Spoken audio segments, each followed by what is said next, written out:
Now, listen, you guys, it seems like Driki might actually be back, okay? Because Drake was out there kissing on Nicki Minaj as she brought him out on stage. And we're going to be talking about this entire situation, obviously, with the Kendrick Lamar diss. And we're also going to be talking about JT having all the girls come for her. This time, it is none other than Asian Doe, okay? And at the same time, Beyonce and Blue Ivy have got a new huge gig, right? Now, these are some of the things that we will be talking about in this video. Hello, tea lovers, and welcome to the tea plug. I trust you guys are doing well, and I trust you are doing great. Personally, I am doing great, you guys. I am doing extremely amazing. And without further ado, let us dive straight into today's tea. So first of all, you guys, we're going to talk about this entire situation with, of course, Drake and Nicki Minaj. Now, you guys do know that last night Nicki Minaj was performing in Toronto, and you do know that that is Drake's territory. Okay, the last time that we spoke about Nicki Minaj performing in Canada, we were talking about the foreplay that was basically being done by immigrations, at the border there. They were just being nasty and things like that. It does seem like this time they did the same very exact thing, because Nicki Minaj took to her Twitter to express how they delayed her, and some people really were wondering, is she okay at all? She said, and I'll read, held up at the border for 4 hours. Nevertheless, Gexit Toronto night 2 has already been more magical than I could have ever dreamt of. About to take it home with ACT5. I'll holler after that, okay? And of course, so people were like, oh my goodness, why do they constantly do this to her and things like that. Let's not forget, you guys, that the last time that I spoke about this, people were blaming Drake of sabotaging Nicki Minaj, and people were policing his facial expressions, saying that, well, it does seem like he did not want to be there, at Nicki Minaj's concert, okay? It seems like this time he decided to perform with Nicki Minaj, and then they performed together their song Needle, and of course, this is the very same song that he did not promote at all, and he was out there promoting Red Song, okay? But when it comes to Nicki Minaj, of course, you do know that he goes crickets. He does not support publicly anything that she does. And all this while Nicki Minaj has been touring, people have been asking, is he going to perform? And the last time that you showed up, you literally made it seem like you did not want to be there. So of course, some Barbz are still skeptical. They're saying that, oh my goodness, why is he now deciding to perform with Nicki Minaj? Is it because he's looking for a platform to redeem himself? Because you guys do know that Kendrick came out G's blazing in, of course, his diss track, okay? So yeah, let me know in the comment section, you guys, what do you think about the timing of Drake performing with Nicki Minaj? And did you guys enjoy the performance? And overall, it seems like he has decided to turn himself into a Judas Degrassi, because he was out there on stage kissing on Nicki Minaj, showing her all the love and things like that. And people were like, where was all this energy when you were on top and Nicki Minaj was going through it? And S Train, personally for me, Drake, I will always give him the side eye. This entire situation of him suddenly coming out being Judas Degrassi, I'm not here for Judas Degrassi, you guys, because that kiss could have been as well a kiss of betrayal, okay? So from this point, I think I'm just gonna call him that, because that's the energy, that's the vibe that he actually gives off. So yeah, let me know what you think about Drake performing with Nicki Minaj. He also did perform his own song, the one that features, of course, Sexy Red and things like that. Now, moving on to the next thing that we're going to be talking about, we're going to be talking about Kendrick Lamar and how he seemingly ended this Judas Degrassi, okay? It does seem like Kendrick had a lot of things to say about Drake, and some people are convinced that, well, Kendrick won this round of the beef, of the battle, and some people, of course, are still convinced that, well, Drake had the harder diss track, and some people were actually crying on live. And I'm talking none other than, the Drake basketball soccer, of course, academics. All right, now we're going to be talking about a few of the things that Kendrick had to say to Drake, okay? And personally, I do feel like, artistically speaking, Kendrick's diss track was better than Drake, and that's just me being, that's my opinion, you guys, because I've noticed that with people nowadays, hip-hop rap is all about, oh, popularity, oh my goodness, it's fun, oh my goodness, I can dance to this, oh my goodness. But if we're going to be talking about it from an artistic artistic point, a creativity point. We're talking about the double entendres. We're going to talk about the metaphors and things like that. Honestly speaking, I do feel like Kendrick's diss track was better than Drake's diss track. Like literally, Kendrick had academics crying on on YouTube, and I was like, oh my goodness, how the tables have turned, okay? Because academics was literally begging for this diss track, okay? In his mind, I really do think that he thought Kendrick was going to let this diss track slide, like literally going to just keep quiet forever. And I'm just like, you must not know Kendrick Lamar. I'm just like, the fact that Drake goes around paying all these bloggers and things like that really made people forget who K. Dot really is, okay? So listen, first of all, like one line that I was like, oh my goodness, my jaw literally dropped, is the part where Kendrick was out there talking about how many black features are you going to have until you feel black enough. I was like, oh my goodness.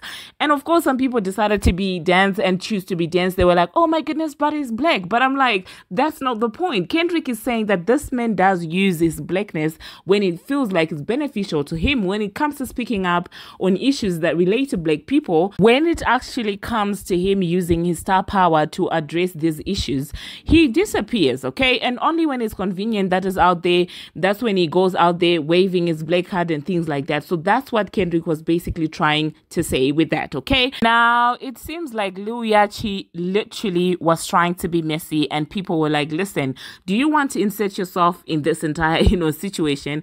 Because he ended up liking a tweet that was basically saying that, well, wow, so who was raising your child while you were out there cheating on your wife with YT women, okay? And this was in response to Kendrick's line when he said, y'all think all of my life is rap. That's H-ish. I got a son to raise, but I can see you know nothing about that. And of course, that was a jab at Drake, because you guys do know that, well, they accuse him of trying to hide his son from the world, or I don't know, hiding the world from his son, as he likes to say. So he, Lil Yachty ended up liking this tweet, okay? And so people started coming for him. People were like, oh my goodness, what is you? Oh my goodness, you're just a guy with beads in his dress and things like that. And it seems like he literally had to backtrack, and he said that was an accident. Laugh my behind off. And I was like, yeah, you knew better, because don't be out there playing with K. Dot, okay? K. Dot is not Drake, okay? He does not need your approval or any other young guy's approval, okay? He really is about his art and his craft, okay? So yeah, let me know in the comment section what you think about them trying to end, of course, Judas Degrassi, okay? Judas Degrassi, as usual, decided to go on the internet and start trolling, posting Instagram stories as he usually does. I'm not really surprised that that's his, immediate reaction, because you would never catch Kendrick doing that, okay? And honestly, I respect him for that. So yeah, let me know in the comment section, you guys, do you think that Drake had the harder diss track, or do you think that Kendrick had the harder diss track? Personally, despite how many kisses he gives Nicki Minaj, okay, I do not think that this man deserves their loyalty, and I do not think that he won this battle. But this could as well just be my emotions speaking, and I will admit that. So I will allow you guys to let me know what you think about that, and also let me know what you think about academics going on a mini rant trying to say that, oh my goodness, Kendrick Lamar's diss track was not hard, because we all know that it was hard, but then it is academics, and he stays on Drake's D, okay? The next thing that we're going to be talking about, you guys, we are going to be talking about Beyonce and Blue Ivy, okay? Some positive news for once, okay? It is actually being reported that the two stars, Beyonce and of course the daughter Blue Ivy, are going to be starring in The Lion King that is actually going to be coming up, okay? And so yeah, congratulations to Miss Blue Ivy as well as her mother Beyonce for that.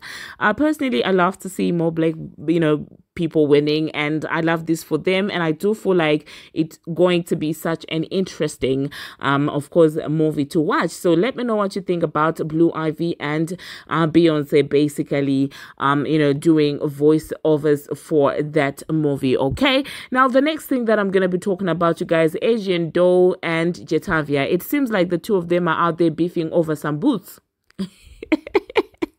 You heard me right, you guys. They are literally beefing over the boots that JT fell on stage wearing. And to me, this is so hilarious, because you can hear by the way that Asian doll speaks. She really does think that she's all that. Like, she literally thinks she's all that. She's out there saying JT is copying me, and oh my goodness, you were laughing at me. And I'm just looking at her like, Asian, like, I don't remember the last time I reported about Asian doll and her music. Cause if ever I talk about this girl on this channel, it's always about drama. Like, nothing she raps about really sticks to that point where I'm like, oh my goodness, I'm going to talk about it.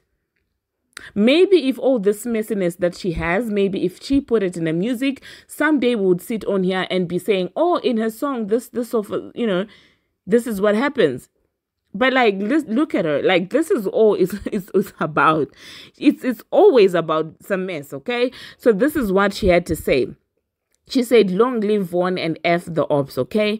And she said, a real doll, look at the pasties, okay? And she also said, that B1 my style so effing bad. I might have to get back on my real doll-ish, because the same H's that talk about my boots is the same H's falling on stage in the big boots.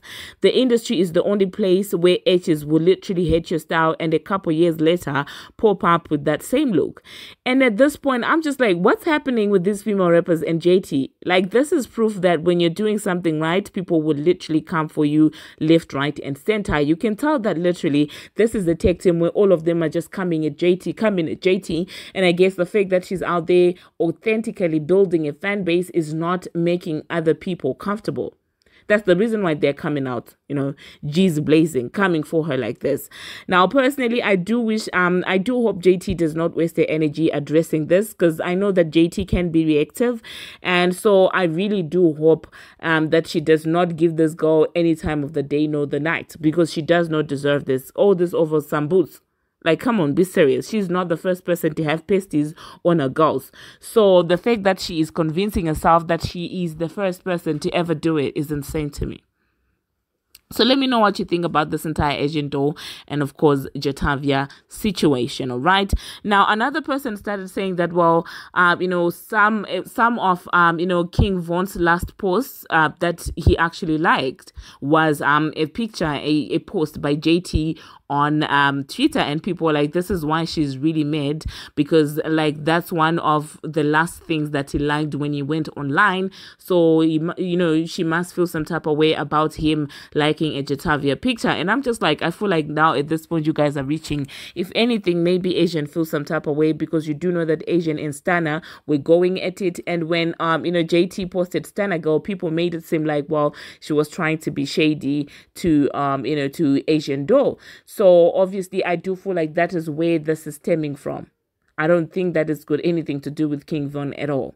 And the next thing that we're going to be talking about is talking about Jatavia. Now, it is actually being reported that JT's song Okay is challenging for a top 80 debut on next week's Billboard 100, okay? And this will mark her first solo Billboard Hot 100 entry. And to this, I have to say just one word: congratulations.